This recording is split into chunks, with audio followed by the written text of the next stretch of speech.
Ya, ese trabajo a realizar una carga, vamos a ver dicha carga. No, no. A ver, un punto de trabajo. Ya.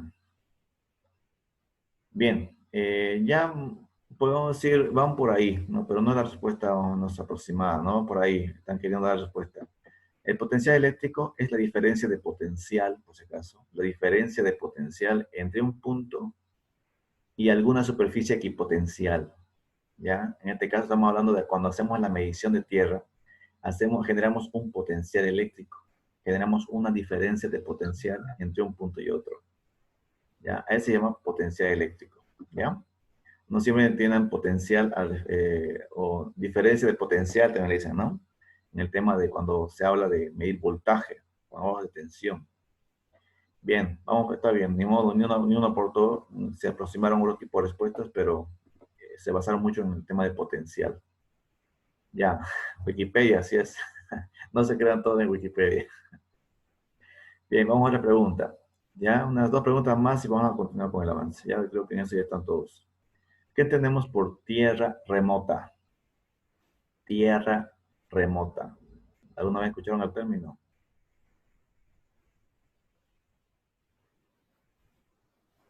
O que voy a hacer un pequeño formulario tipo evaluación, esto va a estar en su examen, ¿no? Preguntas así. Entonces les voy a pasar, ¿no? Pero va a estar preguntas así directas, de que hagan una respuesta adecuada. ¿Qué se entiende por tierra remota? ¿Ven? Mm, ¿Es una función de control? No, no, no, no, está fuera de lugares por ahora. A ver. Ya, no, ya. Mira, muy bien, Matthew, está bien. Joyce, se aproxima más su respuesta. Ya, tierra remota entonces está bien, ya se acerca más este, Joyce. Tu respuesta va más cerca a lo que yo la respuesta que quiero. Está Joyce, aquí está.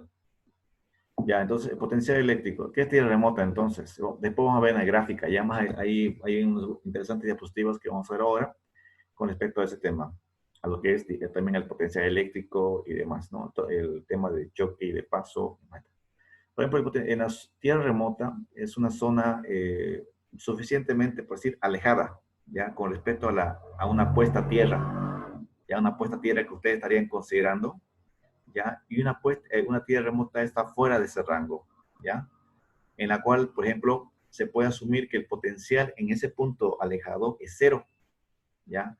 Entonces, ¿esto qué quiere decir? Que no me va a afectar, que no va a cambiar en ningún momento, no va a causar problemas a mi tierra, ¿ya? Es como decir que sería otra tierra, otro aterramiento independiente de la que tengo en una instalación eléctrica, en una instalación, porque si tengo una planta y de forma remota, un sector, en una distancia definida, hay otro tipo de equipo que quiero hacer un aterramiento, entonces a eso se refiere a tierra remota, donde no le afecta en nada el aterramiento o la descarga eléctrica que le voy a dar a ese punto.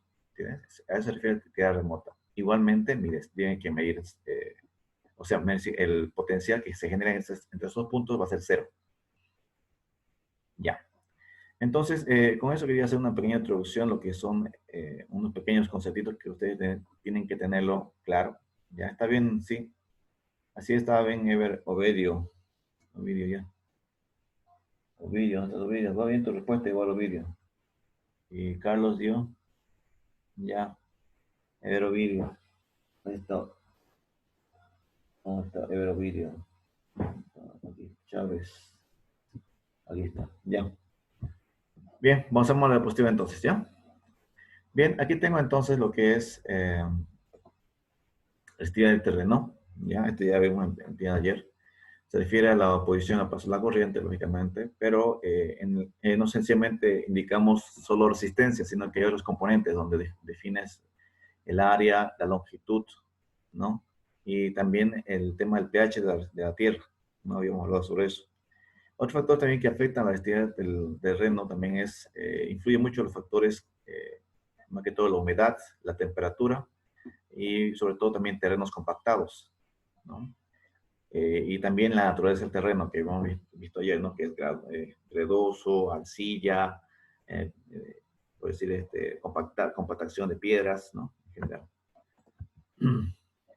Entre ellas, por ejemplo, aquí en Santa Cruz tenemos un tema húmedo, ¿no? El tema de la tierra es húmeda. Si yo excavo 1 metro y medio para el fondo, voy a ver que empieza a salir agua, ¿no? Hay ciertos sectores donde así es. Te excava un poquito y ya empieza a salir agua, es muy húmedo. Entonces, ¿eso qué trae? Que con el tiempo el material que estoy instalando ahí se puede corroer, ¿no? Más rápidamente, ¿no?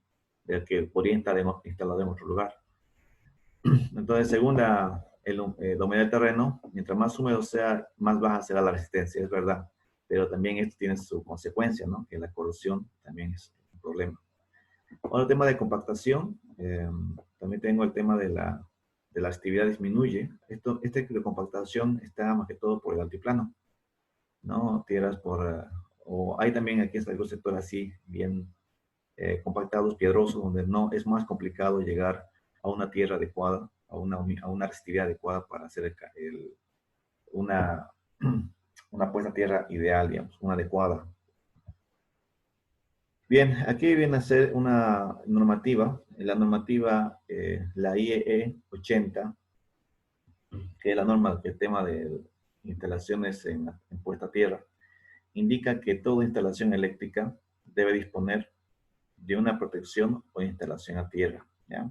En este caso, diseñada, o sea, el método que ustedes usen, de tal forma con el punto de normalmente sea accesible tanto al interior como al exterior, para que las personas puedan circular y estas no sean sometidas a un problema de contacto, ya sea de paso o de contacto eléctrico, ¿ya? O sea, ese es el objetivo de una normativa que indica la IEE 80. Por ejemplo, aquí hay un pequeño ejemplito, ya cuando se hace corriente tolerable al cuerpo humano, ya cuando uno empieza ya a manejar el tema de la instalación, que es uno ya tiene un aterramiento, y aquí, por ejemplo, habla sobre hay una pequeña fórmula que indica la corriente admisible en el cuerpo bajo un tiempo determinado. Por ejemplo, en un cuerpo de 50 kilogramos, esta es una constante, un 0.106 es una constante, y aquí TS sería el tiempo en que pasa el tiempo de límite tolerable, ¿ya? Y ahí determino qué corriente estaría pasando por mi cuerpo, la corriente admisible. Mientras más tiempo pase la corriente en mi cuerpo, va a haber más problemas, ¿no? En este caso tengo aquí un ejemplo.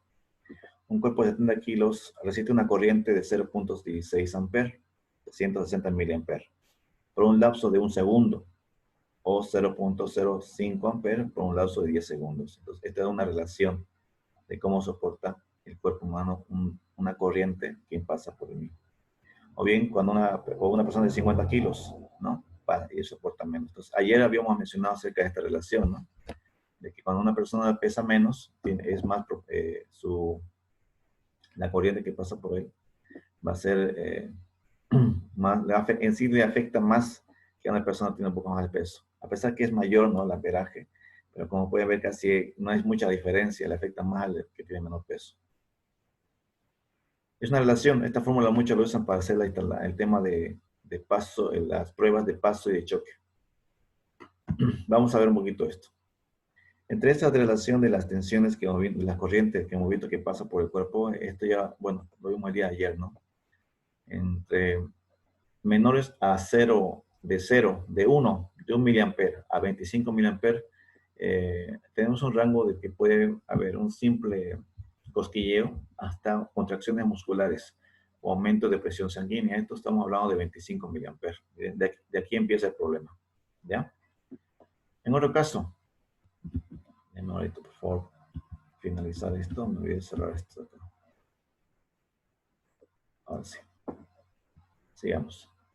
Entre 25 y 80, perturbaciones posibles, ritmo cardíaco y problemas respiratorios, ¿no? Parada temporal del corazón y respiración. Prácticamente aquí está un problema muy serio.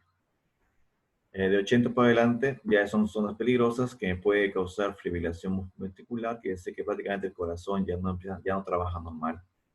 Entonces ya empieza a ser dañado prácticamente el corazón, alterando su funcionamiento, toda su frecuencia de trabajo. y consecuencias mortales, ¿no? Una persona que tiene entre 80 y 3 amperes. Y ahí puede ver incluso las quemaduras. En 3 amperes, superior a 3 amperes, hay perturbaciones de ritmo cardíaco y, mira, parálisis cardíaca, respiratoria, y bueno, y ya incluye también el tema de quemaduras también. Aquí está el ejemplo que, bueno, aquí está el detalle de tensiones de paso y tensión de contacto. Estas pruebas, son pruebas de aterramiento.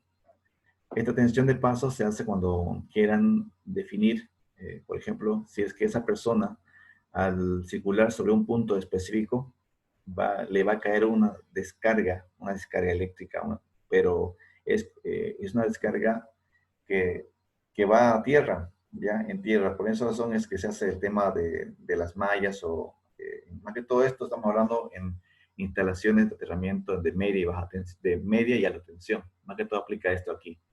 En baja tensión, igual hay ese inconveniente, pero no tan peligroso como en media y alta tensión. Por ejemplo, dice las personas que resultan aplicadas, por ejemplo, cuando la tensión aplicada entre los pies de una persona a una distancia de paso durante el funcionamiento de una instalación, ¿ya? Entonces, quiere decir que se trata de averiguar la tensión que podría ser sometida a una persona, ¿ya? Es una prueba, tensión de paso. Otra es de contacto, es decir, que cuando ya esta persona, qué tipo de efectos va a tener si agarra un equipo, por decir, con la mano desnuda, que es un motor que no esté aislado, qué tipo de efecto le va a causar a esa persona. Eso sería tensión de contacto. ¿Ya? Entonces, es la tensión en la cual puede estar sometido el cuerpo humano estando en contacto con las carcasas y estructuras metálicas. ¿eh? Esta puede estar sometida a una persona con la mano toca la parte metálica. Bien, veamos aquí este ejemplo del toque y de paso. Como pueden ver, aquí hay personas que están en toque de voltaje. Este podría estar aislado o no. Una prueba en este funcionamiento. Aquí igual de paso, esta persona tranquilamente podría estar andando por la empresa sin problemas. Entonces, este es el de paso, voltaje de paso, de toque. En cada punto hay pruebas. Entonces, ¿qué dicen? Lugares donde las personas podrían quedar expuestas a tensiones de toque de paso. ¿Ya? Pero, ¿en qué viene a ser, cómo vendría esa parte de tensiones de toque de paso? Así. Miren, esta superficie es la parte potencial. Ya cuando hay una descarga eléctrica, la tensión está ahí, ¿no? Lógicamente que esta descarga eléctrica tiene que retornar a la fuente en sí. En la fuente tiene una malla, o sea, que es el trafo, ¿no? Está aterrado y todo tiene que regresar a la línea. Esa tensión hay un corte y hoy tiene que retornar. Entonces, hay un punto donde podría ser, se llama esto, el aterramiento que hace, evita que estos puntos picos suban. Este es el voltaje, ¿no? Voltaje que va subiendo cuando no hay una correcta, por decir, aterramiento, ya no hay una instalación. Entonces, esto llega a un punto donde una persona podría estar sencillamente andando por ahí, caminando, como decía esta persona, y recibe una descarga, sin saber por qué la persona no tocó nada y recibe una descarga, ¿no? Entonces, esto podría ser una mala instalación de aterramiento, ¿ya? Entonces, estos son los puntos de potencial eléctrico, decir. Ah, excelente, buen ejemplo, Saldías. El tema también del tema del poste de iluminación sería un ejemplo, ¿no? Muy claro, de que hay ocasiones que uno estando en la ciudad agarra, por decir, sin querer agarra esta pequeña, por decir, el cable de aluminio que está extendido en la parte, está aterrado ya al suelo, está sujetando el poste, por decir así, pero ese poste es para que se descargue, haya descargas eléctricas ahí. Y bueno, uno que desconoce eso, bueno, no, lo toca, ¿no? Como si fuera un sujetador. Pero quizá una persona que lo agarre en un mal momento, cuando ocurre la descarga, se va a quedar quieto ahí. Se va a quedar quieto porque prácticamente se está haciendo electrocutado, está pasando una electrocución. Y ahí puede pasarle, bien, depende de la descarga eléctrica, ¿no? Va a quedar prendido así, no se suelta, queda prendido, no se va a soltar hasta que pase la descarga. Y esto podría ser, bueno, bueno, al punto sí, depende de la descarga, podría causarle problema, pérdida incluso de parte del miembro, ya sea de los dedos, puede ser un dedo, puede ser un brazo. Bueno, en mi caso, por ejemplo, he conocido mecánicos eléctricos igual que han perdido dedos, ya dedos en la mano, o parte del dedo, quiere decir, por decir, del índice, solo la parte de la falange, ¿no? Una partecita cortada, lo perdieron, porque prácticamente esa parte está mayormente, ha estado mayor, bueno, como si se ha puesto mucho más tiempo a lo que es la tensión eléctrica. Sí, así es, eso es lo malo. Por eso es que ha habido ya se ha normado eso.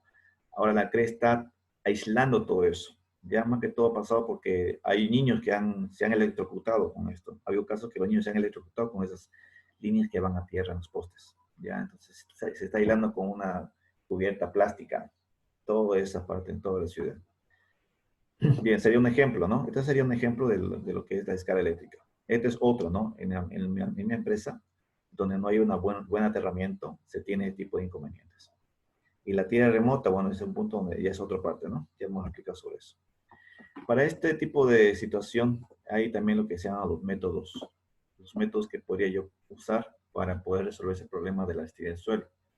El método que mira acá, los métodos de medida más confiables usados son las variaciones de método de 4 electrodos. ¿Ya? Este método es, uno, el método Wenner, ¿ya? El método Wenner, y el otro, el método Schoenberg. ¿Ya? Estos dos métodos son los que habitualmente estoy promoviendo, por decir. Vamos a ver en este caso. ¿Ya? Más que todo el método Wenner, que ya usamos unos cálculos, unas fórmulas. El método Wenner, por ejemplo, ya allá hemos visto un ejemplito, unos electrodos. O si tienes que insertar 4 electrodos, ¿no? En línea recta, en el suelo, y en la misma distancia entre ellos. ¿Ya? Por ejemplo, aquí ya explica, ¿no? Entre los electrodos exteriores E y H se inyecta una cierta tensión, una cierta corriente a través del generador. Bueno, esto ya sería usando ¿qué equipo usamos el día? ¿Qué equipo mencionamos? El telurómetro, ¿no? El telurómetro, para hacer estos tipos de mediciones. Entonces, una vez que tenga claro el tema de la medición, habíamos visto dos tipos de fórmulas. Una propuesta es esta, y la otra cuando era con 4, ¿no? Con 4pi, era igual lo mismo, pero dependía mucho de la distancia con respecto a la profundidad del electrodo. Ese sería otro tema. ¿Ya? Entonces aquí tengo la resistividad, el base del área medida, la distancia del valor, etc. Bien, aquí están los métodos. Dos métodos, el método Wenner y el método Schoenberg. Prácticamente el método Wenner es la base del método Schoenberg. Son similares. Es la base prácticamente podemos decir que tienen similares características. ¿Ya? Entonces aquí está. Yo ayer le había pedido una tarea de hacer una medición casera, cómo hacer una medición casera de puesta a tierra. Eso tenían que subírmelo, dibujarlo y subirlo a la plataforma. Bueno, en la mañana recién la creé la casilla y tenían que subirlo, ¿no? Entonces, ¿cuál es la idea? Era ver tenía que hacer algo similar a lo que estoy haciendo, un método Wenner, por decir. En este caso yo mediría 2 electrodos. Entre 2 electrodos yo podría medir el voltaje que cae entre este punto y este punto, ¿no? El voltaje, porque tendría que medir una distancia específica. Aquí había una posición, había una resistividad, una resistencia, ¿no? Lógicamente la corriente, yo medía aquí la que ingresaba a mi electrodo, ¿no? Con el amperímetro. Ahí podía ver qué corriente circula. Cuando aplico esta diferencia de potencial entre este punto y este punto, ¿no? Entonces ya ahí voy a ver y calcular la resistencia de este dos puntos, ya sea de 1 metro, 2 metros, depende de la distancia que ustedes vayan a calcular, ¿no? Esta es la forma que les había mencionado ayer, una medición casera para medir la resistencia del suelo. Ahora, antes que se me pase, antes que se me olvide y antes que tenga un fuera, y algo, es importante esta parte. ¿Cómo se mide la resistividad del suelo? ¿Cuál sería su unidad? A ver, ¿qué me dice? ¿Cuál sería la unidad? Sabemos que de la resistencia es ohmios, ¿no? Pero de la resistividad del suelo, ¿cuál sería su unidad?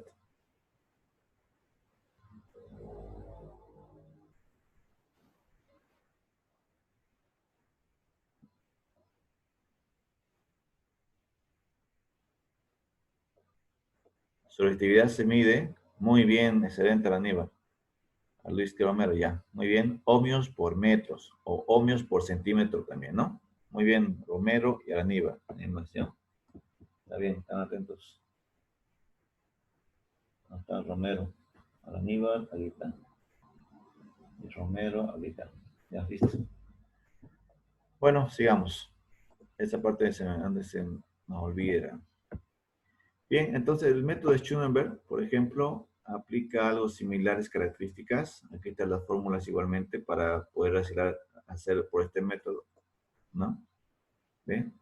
Pi por diámetro al cuadrado por el área entre 4. O sea, este prácticamente es el diámetro, ¿no? La fórmula de diámetro es esta.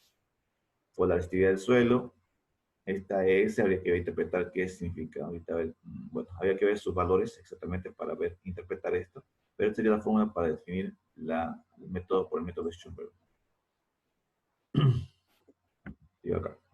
Bien, en general, ¿qué hace cada método? ¿Ya? Por ejemplo, aquí, según esta norma, para elegir el método de medición adecuado, mostramos en el cuadro comparativo métodos mencionados en los estándares IE 80. Esta es la que se encarga la norma del tema de aterramiento. ¿Ya? Aquí ustedes van con esta norma, ustedes buscan en internet esta norma IE 80-2000, van a encontrar todo referente a instalaciones en aterramiento y lo que está normado. Igual van a ver el tema de choque y de paso más explicado, más extenso, hay más gráficas, con gráfica igualmente de cómo se comportaría, ¿no? Las tensiones, con las pruebas correspondientes, se les vamos a pruebas también, métodos, ¿no? Métodos también, sugerencias. En este método tenemos el método Wenner para el tema de cálculo de tierra, o bien el método Schulenberg, ¿no? Ya, entonces en el tema del método, la aplicación principal del método Wenner, ¿qué es? Sondeo poco profundos, menor a 25 metros. Bueno, es muy práctico para el tema de lo que es que una instalación básica, ¿no? El método Schoenberg, sondeos profundos mayores a 100 metros, miren, para diseño y puesta a tierra en corriente continua, particularmente. Requerimiento básico del método Wenner, buen contacto, electrodos a medida, ¿no? Alta accesibilidad de instrumentos. Y así, cada uno tiene sus propias características propias. Miren, aquí inclusive el instrumento de medida requerido es robusto, normal del 3%. Aquí hay más sensibilidad con respecto al método Wenner, ¿no? Como le digo, el método Wenner es la base del método Schoenberg. Schoenberg es una mejora del método Wenner, ¿no? Y demás. Bueno, aquí están más características de cada uno, ¿no? Vamos al siguiente.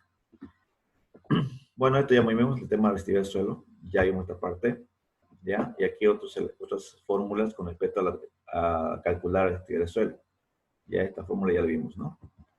Bien, en resumen, entonces, lo que se ve, el tema de los electrodos, o sea, la puesta a tierra, tienen, por ejemplo, electrodos en barras, tenemos en placas, tenemos en anillos, tenemos en mallas. En lo que es en barras hay verticales, horizontales, hay químicas, también hay lo que es preparado, ¿no? En lo que son elementos hacen, por ejemplo, contacto directo en el suelo, ¿no? Es algo general de cómo estaría, de qué es, de que en el tema de la instalación de las barras puesta a tierra. Por ejemplo, las verticales, ¿no? Las verticales, ¿no? Tenemos las horizontales. Esta puede ser de esta forma, en L, o bien puede ser diagonal. Tengo lo que son químicas, ya es una preparación, ya, ¿vale? Que proveen ya mayores características, hay una preparación. Las barras químicas proveen una perfecta conexión de baja resistencia a tierra. Hay de placas también. Esta placa y una placa insertada en el suelo. Tengo también de anillos, conectados anillos. Aquí está el cable, el calibre que se utiliza para ese tipo de instalación, a la profundidad que se puede instalar y el aterramiento correspondiente, ¿no? Del componente. También está el método de mallas, en este caso formado por conductores horizontales, normalmente de direcciones perpendiculares, ¿no? Y aquí es algo importante. Esta parte de esquema de conexión a tierra es muy importante que ustedes lo tengan muy en cuenta porque también en el programita que vamos a ver, que el ecoidal, perdón, es importante saber eso.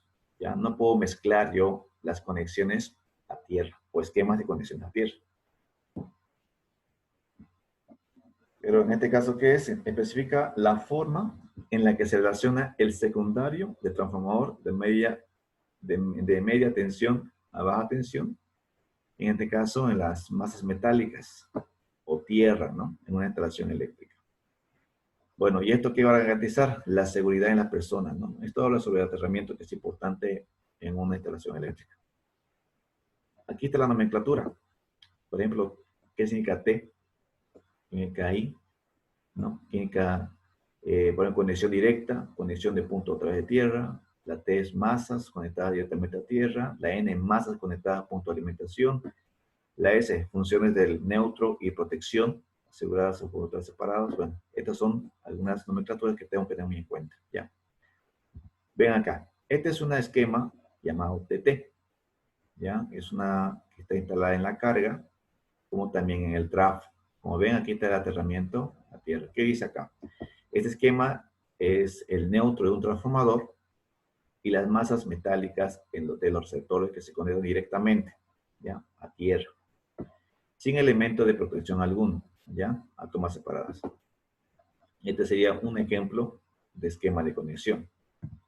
Este TN es otro, pero no es de uso muy habitual. No se usa muy habitualmente en estas cuestiones porque son para lugares específicos. Aquí da un ejemplo, por ejemplo, para generadores de diésel, por ejemplo. En caso, para los generadores. ¿Ya? No es muy habitual usar este esquema. Este esquema es el TC. Los conductores de protección se conectan directamente al conductor del neutro. Como ven, la tierra está conectada al neutro prácticamente y este neutro ya está directamente a mi trafo principal. Y el trafo principal recién está a tierra. No está derivado como el tipo TT. ¿Ya? Pero el que se usa habitualmente es este de acá, este esquema. En una empresa se usa este esquema. ¿Ya? Tengo una carga, esquema TNS, esquema de conductores de protección, se conectan a un conductor de protección distribuido junto a la línea. Y esta es la norma que ustedes van a ver, están viendo siempre, por ejemplo, en cada sismo, cuando quieran hacer tierra, ustedes están derivando a tierra, ¿no es así? Ahí va en la conexión. Es de esta forma como trabaja. Es el esquema TNS. ¿Ya? Como ven, aquí tengo las tres fases a la carga. Tengo el neutro, la tierra de forma independiente. Lógicamente que esta va a tierra y esta se conecta a neutro, ¿no? ¿Por qué razón? A ver, pregunta de aquí. Salimos de los esquemas. Falta uno más ver, pero veamos acá. ¿Por qué razón existe esta conexión? A ver, pregunta aquí. Sí, sí, estimados. Ahorita se nos corta el... ¿Sí? Menor a 5. ¿Será no? A 5 a 5. No tengo la pregunta, estimado Serrano. ¿Me podría un poquito ampliar su pregunta, por favor? No la entendí con el tema 5.